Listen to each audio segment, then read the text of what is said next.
What's up, YouTube? It's your boy Marshall D coming at you with another Vanguard deck profile. So today we'll be talking about himiko control and yes, Genesis deck. Skill is Soul Blast 5 and put a crit or draw trigger at the bottom of the deck. Multiply that effect by the grade of your opponent's Vanguard.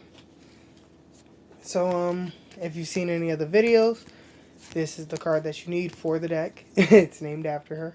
Himiko. Let's see. Next one is Spiritualist. Sorcerer Croach. When placed, Soul Blast.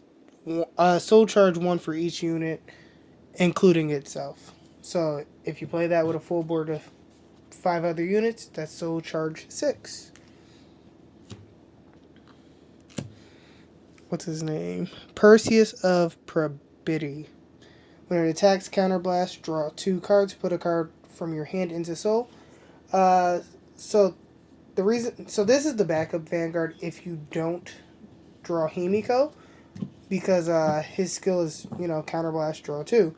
But he also has applications where you put your critical in for next turn or your draw trigger, depending on your situation. That's what you put in there. And then last, it's a one-of Goddess of Milky Way, whatever her name is. I can't even say that. When placed, look at 3 cards from the top of your deck. Put 1 card from among them in your soul, and put 2 cards from among them at the top of your deck. So, she's a one-of. She's real good. You want to play her on rare. You don't want to ride her. There's been times where I've had to ride her, but hopefully she just gets you to Himiko. Also, the other reason you play her is because she is basically this grade 2. Prometheus of Dancing Light. When placed, look at 2 cards from the top of your deck. Put 1 card into your soul, 1 card at the top of your deck. Literally the same thing, just as a grade 3. Let's see. The next one is Battle Maiden Mutsuki. When placed, counterblast and soul blast. Draw 1 card, get an imaginary force gift, and put it on your Vanguard. This is your optimal grade 2 ride. You want to ride this card. If you don't ride him, the second best one is him. And yeah, you just want to, okay, well, we'll talk about playstyle at the end. Let's see. We play one of Battle Maiden Shitterhimi. Yeah. Counterblast. Reduce the next time you soul blast by 2. And one of your units gets plus 3k. She's only a one of. There has been times I've considered putting her at 2. There's just, I don't know, there's just not enough space. And then the last of the grade 2 is Battle Maiden Sahomi. Counterblast 1, Soul Blast 2, draw 2 cards, put a card from your hand into your soul, and increase this unit's attack by the shield of that card. So if you put a 15k trigger, she gets plus 15. So she becomes real big, real beefy. The other reason you play her is because she is basically this guy. Haha, just you have to also soul blast with it. There was one other grade 2 I was trying out besides her, and his name is Strongbow of Starry Night Ulix. At the end of the battle, it attacked the Vanguard, put this unit into soul, draw a card, and soul charge 1. So I'm at odds about both of these. One, because this is 9k, and sometimes you want to ride this so then you could attack your opponent's Vanguard and not hit the trigger and you damage starve them. Other times, this guy is just like, he is so plus. Because you're basically soul charging 2, drawing a card, and you don't even have to hit the Vanguard to do this. Yeah, so I'd recommend trying both. Both are very cheap options, which is nice. Next we go into the grade 1 lineup. The best grade 1, Witch of Cats, Kumin. When placed, counterblast, rest it, return one of your stand rear guards to your hand and put a card from your drop zone into your soul. So typically you'll put the crit or the draw from your drop into your soul. The next best grade 1, Battle Maiden Mikaharu. When placed, reduce the next time you soul blast by 3. Great.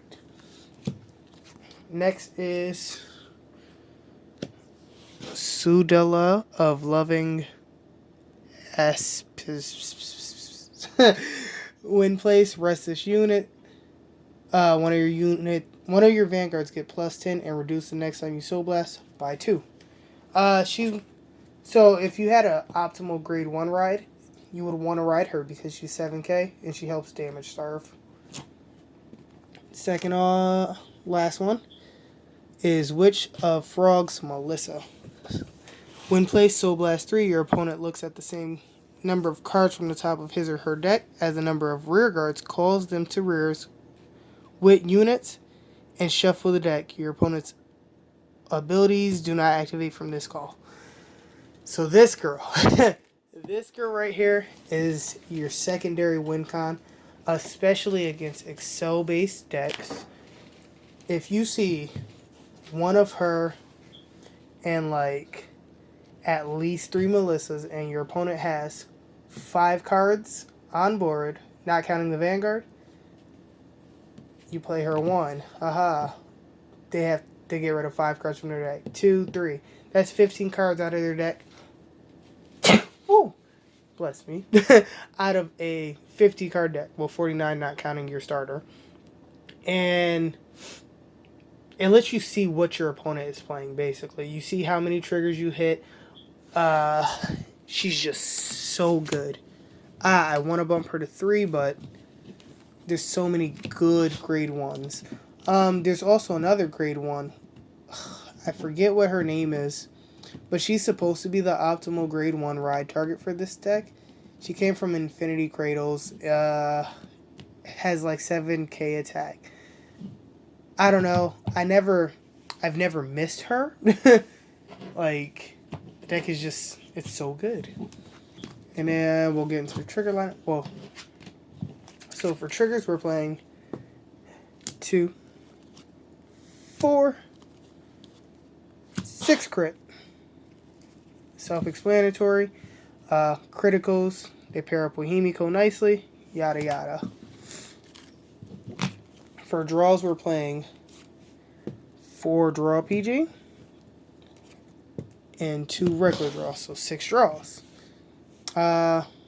This is what you want to soul charge. You don't want to soul charge these because these are good. This one, if you soul charge this, it's like, it's a plus with Himiko because it's like, hey, it goes to the bottom and I draw 3 typically. For heals and the starter. So now I guess I'll talk a little bit about the playstyle of Himiko. So if you've been watching the videos, I play her as a super control-y deck. There are ways to play her aggressively, but even if I was going to play her aggressively, I think I'd still play it like aggressive control. This is a very good budget option, especially if you're trying to just get into the game and you don't have a lot of money, or even if you're a long-time player and you just want to try to take, like, I guess we'll say the luck out of Vanguard. That's what she does. The reason I play her, or the way I play her is super controlling. I will typically give my opponents 1 counterblast, and that's all you get for the rest of the turn, or the rest of the match. The reason is, if you play her and you go force 2, then you do her own effect, that's 5 crits just swinging at her. So typically it's either PG or GG, what is what I like to say. And yeah, she's just really good. Altogether, the deck only costs about maybe 40 to 60 bucks. There's not much I can say about it. It's just a really good deck. And depending on the player, yeah, there you go. The pilot will affect how good this deck is. If you have a bad pilot, they won't see the stuff that a good pilot sees. And yeah, I'm probably gonna post 3 more fights with this deck on Friday. This Friday, the next Monday, the next Friday. I think I'm gonna play against Murakumo, Pale Moon, and I'm not sure of what other deck. So if there's any decks that you want to see me play against with this deck, let me know in the comments below. Uh, Also, if this was your first time to the channel, hit that like, subscribe button, and I hope you enjoyed. Thanks for watching.